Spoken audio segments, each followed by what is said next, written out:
भोपाल में 31 मई को एक ऐतिहासिक दृश्य देखने को मिलेगा जब प्रधानमंत्री नरेंद्र मोदी दिव्या अहिल्याबाई होलकर की 300वीं जयंती के अवसर पर आयोजित महिला सम्मेलन में शिरकत करेंगे। जम्बूरी मैदान में होने वाले इस भव्य आयोजन में करीब 1 लाख महिलाओं के शामिल होने की उम्मीद है। सबसे खास बात यह है कि सम्मेलन की पूरी जिम्मेदारी फ्रॉम मंच संचालक से लेकर सुरक्षा, ट्रैफिक और मीडिया मैनेजमेंट तक महिलाओं के हाथ में होगा। इसे महिला सशक्तिकरण का नया प्रतीक माना जा रहा है। प्रधानमंत्री के आगमन को लेकर सुरक्षा व्यवस्था चाक चौबंद कर दी गई है। करीब 3000 पुलिसकर्मी सुरक्षा में तैनात किए जाएंगे। वहीं भोपाल पुलिस कमिश्नर हरिनारायणचारी मिश्रा ने अधिकारियों के साथ सुरक्षा तैयारियों की समीक्षा की। शहर के आउटर इलाकों में सख्त चेकिंग, होटलों और सार्वजनिक स्थानों पर तलाशी अभियान और ड्रोन या अन्य उड़ने वाले उपकरणों पर सख्त प्रतिबंध जैसे कदम उठाए गए। इस महिला सम्मेलन के जरिए मध्य प्रदेश सरकार अपनी महिला सशक्तिकरण योजनाओं की झलक भी पेश करेगी। मुख्यमंत्री डॉक्टर मोहन यादव और उनके मंत्रिमंडल के सदस्य आयोजन स्थल का दौरा कर तैयारियों का जायजा ले चुके हैं। वहीं भारतीय जनता पार्टी ने भी इस आयोजन को ऐतिहासिक बनाने के लिए पूरी ताकत झोंक दी। कार्यक्रम को लेकर पूरे भोपाल में उत्साह का माहौल है। भाजपा कार्यकर्ताओं को पीएम के स्वागत को भव्य और ऐतिहासिक बनाने के लिए विशेष निर्देश दिए गए। हर गतिविधि पर पैनी नजर और हर व्यवस्था में महिलाओं की भागीदारी इस सम्मेलन को एक नई ऊंचाई देने वाली है।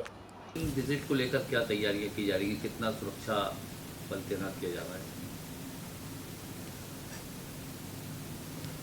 आगामी कार्यक्रम को लेकर के पुलिस ने व्यापक तैयारियां की हैं और इसके मद्देनजर लगभग 3000 का अतिरिक्त बल भी बुलाया जा रहा है। और साथ ही साथ इस सुरक्षा व्यवस्था में जो सुरक्षा व्यवस्था से जुड़ी हुई जो उच्चतम सुरक्षा व्यवस्था के मद्देनजर जो भी उसके SOP है, जो निर्धारित प्रक्रिया है, उसका पालन सुनिश्चित कराया जा रहा है। और साथ ही साथ इसकी जो संबंधित जो जांच और अलग अलग प्रिवेंटिव जो कार्रवाइयाँ हैं वो पुलिस ने शुरू कर दी है। इसमें क्या पैरामीटर तय किया गया है, कितने किलोमीटर तक के दायरे में?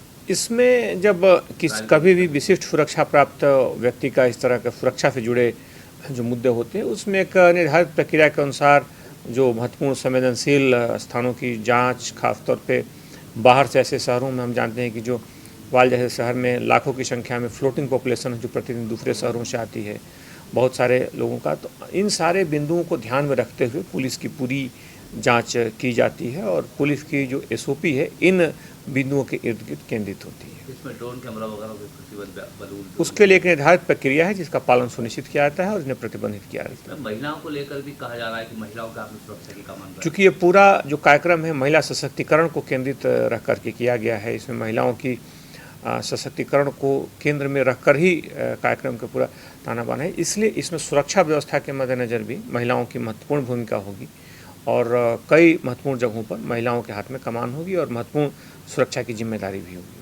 सड़क हादसा एक भीषण हादसा हुआ है, एक हादसे में गंभीर घटना हुई। प्रथम दृष्टया उसमें कारण ओवर स्पीडिंग माना जा रहा है। घटना रात के 2-2:30 बजे के बाद की है और इस घटना में खासतौर पे ओवर स्पीडिंग के कारण दुर्घटना हुई है। घटना के बाकी विभिन्न कारणों की जांच करके उसमें कार्रवाई की जाएगी। उसमें 3 लोग हैं जो इस दुर्घटना का शिकार हुए, लेकिन प्रथम दृष्टया इस घटना में कारण ओवर स्पीडिंग मानी गई और इसलिए पुलिस जब लगातार कार्रवाई भी करती है और जब जागरूकता अभियान भी चलाती है तो उसके पीछे उद्देश्य लोगों की सुरक्षा होती है। और यह अभियान विभिन्न अलग अलग बिंदुओं पर भी होता है। कई बार सीट बेल्ट को लेकर के होता है, कई बार हेलमेट को लेकर होता है, कई बार शराब पी करके वाहन चलाने को लेकर के होता है या तेज़ गति से वाहन चलाने को लेकर के। तो इन बिंदुओं के मद्देनज़र पुलिस जब भी कार्रवाई करती है तो उसके मद्देनज़र उसमें भाव यही होता है, उसके पीछे मुख्य जो उद्देश्य होता है कि लोग सुरक्षित यात्रा करें और सुरक्षा के मानकों का पालन सुनिश्चित करें। हालांकि ये घटना भी इसमें ओवर स्पीडिंग के कारण रात में हुई। उसके पीछे क्या वजह रही, उसके बाकी बिंदुओं पर या कोई प्रत्यक्षदर्शी हैं या उनके जो परिजन हैं उनसे बातचीत के आधार पर उसमें फिर आगे की कार्रवाई तय की जाएगी।